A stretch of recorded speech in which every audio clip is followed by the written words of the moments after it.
is of a particular importance in what we're looking at, because it in fact crosses over almost all the other areas that we are looking at as well. So it's a cross issue.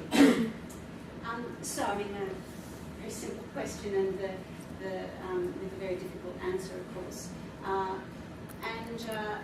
From the work that I've been doing, and I'm bringing to the Australian Prisons Project work from other areas as well as doing direct work with the project, and it's bringing it's reinvigorated for me a critical social justice analysis of penal culture and disability in the criminal justice system in New South Wales in particular, but it can be applied in the broader sense. So what I'll do is I know I don't need to in this group talk about social justice, but I just want to give a particular sort of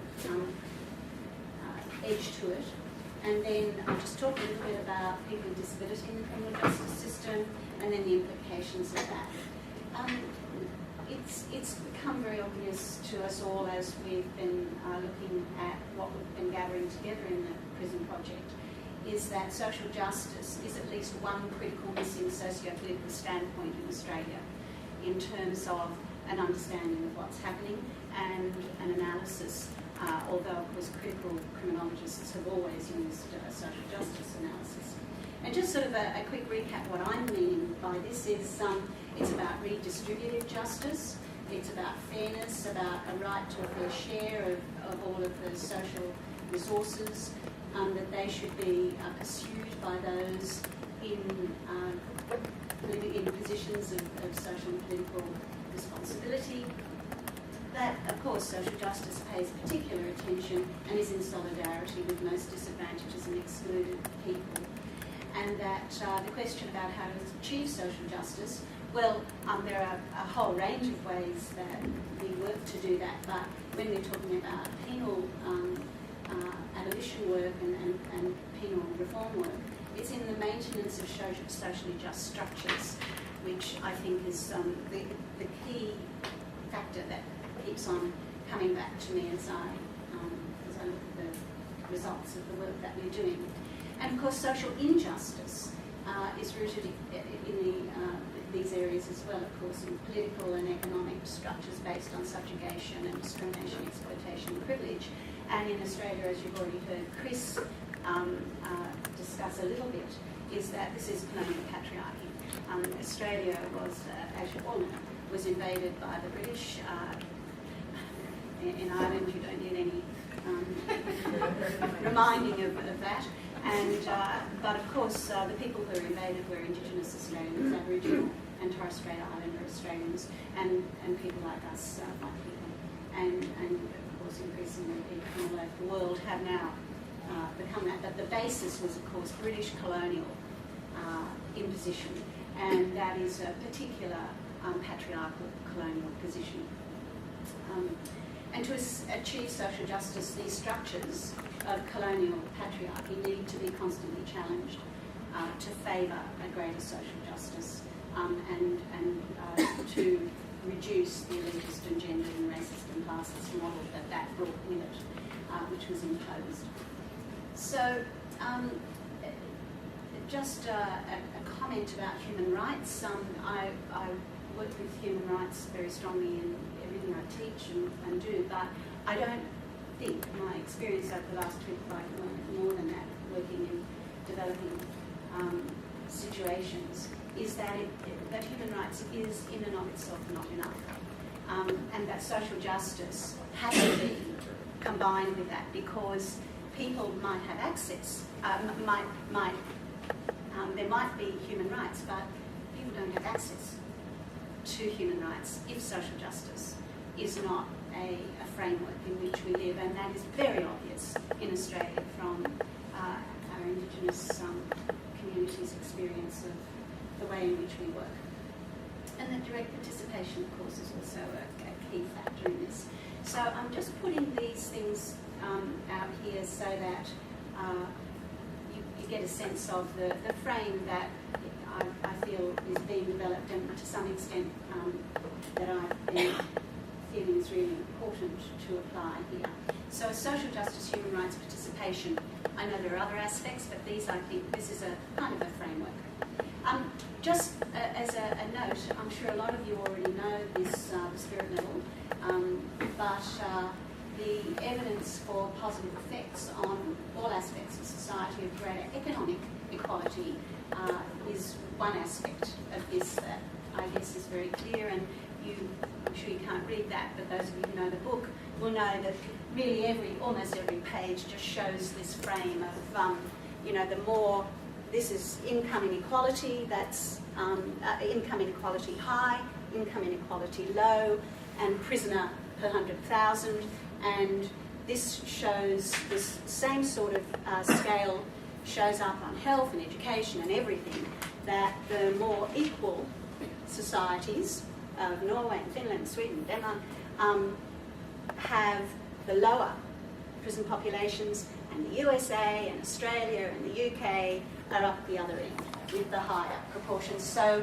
the going together of inequality and punitive and high prison populations is quite clear, and it's in fact something that is emerging, as you heard from Chris's presentation, of course, quite clearly in Australia.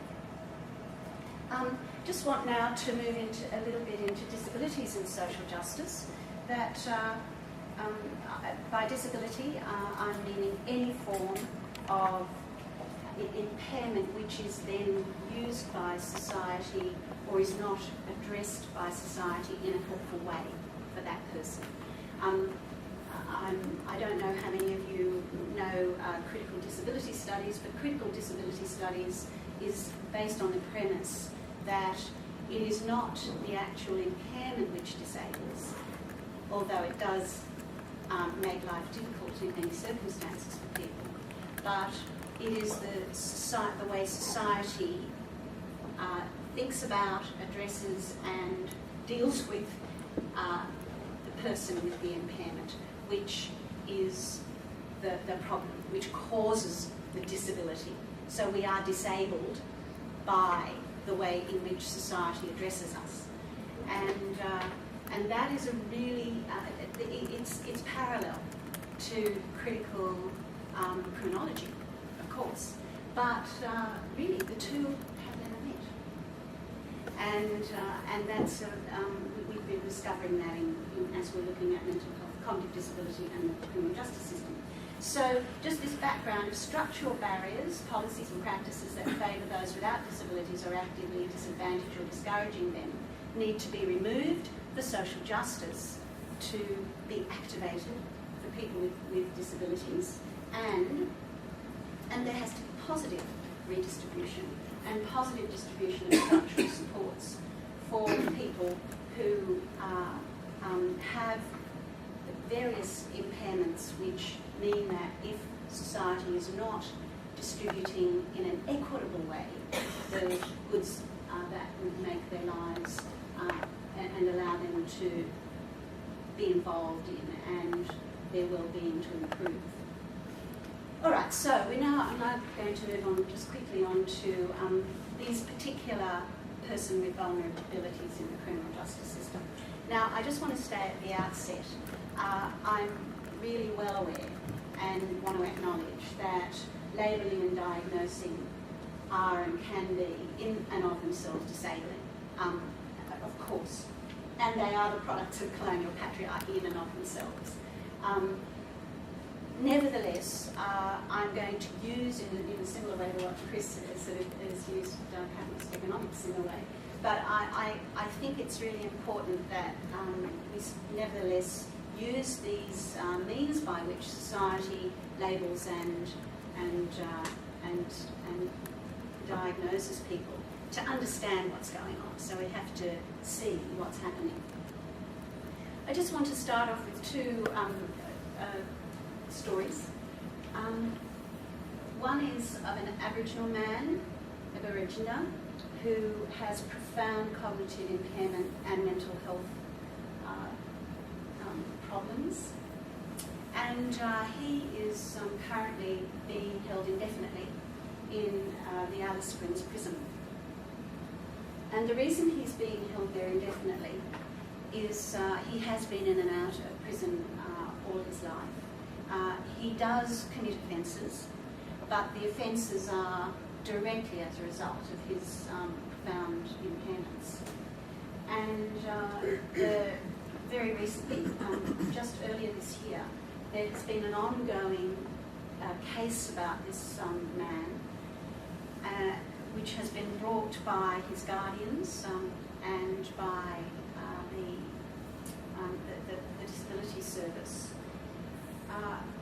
to say that the case which was just brought down was that the state, that the prison system, the criminal justice system, is the right place for this person, rather than a care system or a support system or a community health care. And the reason that argument was made, and in fact the judge who made it was highly apologetic about making it, was that the current system and the current legislation and the current framework had no place for someone with profound difficulties in a state care circumstance. Now, this man is an example, though, of many. There are currently a significant number of, and particularly, they're not only Aboriginal people, but particularly Aboriginal people in the Northern Territory, being held in this manner. Because they've offended, they've been convicted, but in fact they haven't been convicted, they've been found unfit to plead. But they nevertheless have offended, and this is where they're being kept. So this is an example of how it's not the same everywhere in Australia by any means, but there is an enormous amount of this hidden heaping of people in prison. The other is an example as well. Ruth, who I know, has mental illness and mild cognitive disability, but nevertheless the combination means she also has personality, whatever that is, personality disorder. She has serious difficulties, background of abuse, and many other terrible things for her. She's homeless, but she had been managing most of her life. She's in her mid-30s. And she was having a psychotic episode and was taken to a psych institute. And she threw a cup of coffee, and it wasn't even hot, but she threw a cup of coffee over a psych nurse, and they called the police, and they charged her. And of course, she had nowhere else to go. She was remanded. And once she got into the system, she has now just been going around and around in the system. She has, in 1 year, she has gone in and out 4 times.